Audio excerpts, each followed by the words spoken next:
Voilà, vous êtes dans Photoshop. Alors, on va chercher un script qui va permettre de transformer les images JPEG en format Photoshop. Vous le connaissez, par hasard? Non? Jamais vu? Ok, alors quand on parle de script, on pourrait avoir l'idée d'aller dans le menu Fenêtre, Action.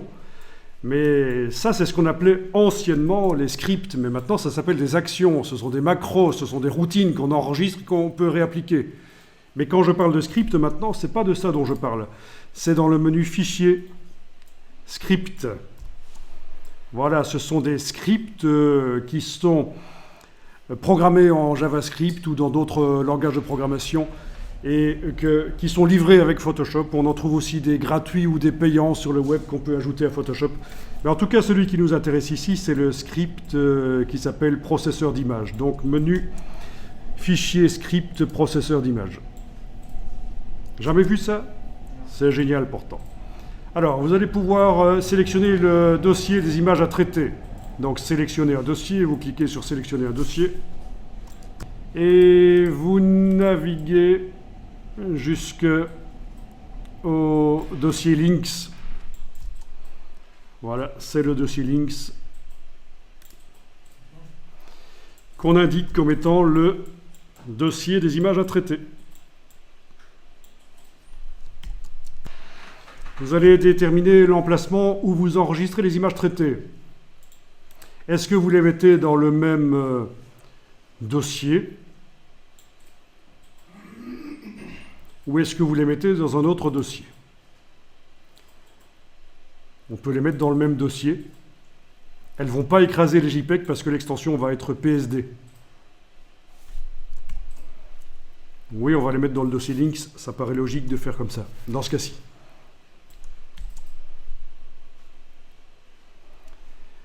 Alors ensuite, il va falloir déterminer, vous voulez faire quoi? Vous allez décocher, si c'est coché, vous allez décocher enregistrer sous JPEG, ça ne nous intéresse pas.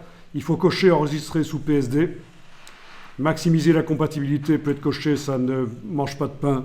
C'est juste des fichiers un peu plus lourds, compatibles avec d'anciennes versions de Photoshop. Pourquoi pas? On doit décocher enregistrer sous TIFF. Eh oui, sous TIFF, ça vous excite tout de suite, ça. Alors, ceci dit en passant, le soutif, là, c'est le format d'image le plus universel. Le Tagged Image File Format. C'est un vieux format d'image qui est vraiment reconnu par un maximum de logiciels et de machines.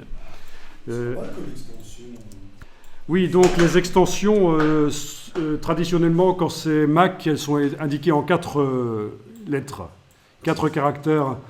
Et sur PC 3. C'est juste la manière de... C'est l'OS, c'est le système d'exploitation qui fonctionne différemment en fait. Voilà. Donc c'est le JPEG aussi, le JPEG sur Mac, on voit parfois Joint Photographic Expert Group, et sur PC c'est toujours JPEG, Joint Photographic Group, voilà, c'est juste ça. Ok, alors redimensionner ici n'est pas coché, on ne contraint pas l'image à se redimensionner dans un certain canevas, ça peut être intéressant quand on fait du web, mais ici il ne faut pas faire ça, surtout pas, parce que nos images sont déjà utilisées dans une mise en page, on ne veut pas modifier le nombre de pixels de l'image, le positionnement de l'image, tous les réglages qu'on a fait seraient foutus. Alors, vous avez la possibilité d'exécuter une action, ben oui, un script d'action de la palette action du type virage sépia. Vous voyez ce que c'est un virage sépia? Ça vous dit quelque chose? Ah. Qui sait ce qu'est un virage sépia? Vous voyez pas? Alors, il faut d'abord savoir ce que c'est un virage en photographie. Un virage en photographie, c'est transformer la couleur d'une photo. Et ça se fait en labo photo traditionnel. C'est un terme qui vient des labos photo traditionnels. On fait des opérations sur les températures, notamment sur les temps d'exposition, etc. Du négatif projeté sur le papier, c'est un virage. Ça transforme l'image en sépia. Et oui, sépia, c'est quoi? C'est un jaunâtre comme ça. Jaunâtre comme ça. C'est plutôt brun, oui. C'est comme les vieilles photos, en fait. Les vieilles photos du 19e siècle, couleur sépia. C'était à la mode, c'était comme ça, c'était aussi une contrainte technique. Donc voilà. Mais dans ce cas-ci, donc voilà, vous trouvez tous les scripts d'action qui se trouvent dans votre palette action, mais on ne va pas en exécuter un pendant qu'on transforme, on veut juste transformer les images en PSD. Donc on décoche ça. Inclure le profil ICC. Oui, ça peut être intéressant de le laisser cocher. Il y a juste quelque chose chez moi qui risque d'arriver parce que mon Photoshop est réglé pour que quand on ouvre une image qui est prévue pour un certain matériel et que ça ne correspond pas au réglage par défaut de Photoshop, il affiche un message. Donc il est possible que pendant l'exécution du script chez moi, mais peut-être pas chez vous, il affiche des messages et il me demande quoi faire. On va en parler. C'est vrai que c'est intéressant. Alors ce genre de choses est très intéressant. Ça vous transforme toute une série d'images. Même s'il y en avait 500 dans le dossier, ça va vous les transformer dans un format ou l'autre. Et si vous vouliez un jour transformer dans un format qui n'est pas un de ces trois-là, vous pourriez faire un script d'action vous-même, une macro dans la palette action. Parce qu'on peut enregistrer le fait dans la palette action qu'on ouvre une image et qu'on l'enregistre sous un certain format.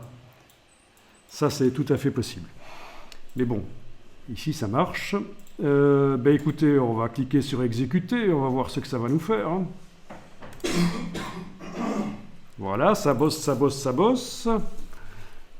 Il ne met pas de message sur les profils couleurs, c'est bien. Ok, c'est bien, c'est fait. Je croyais qu'il allait en mettre un, mais bon, voilà.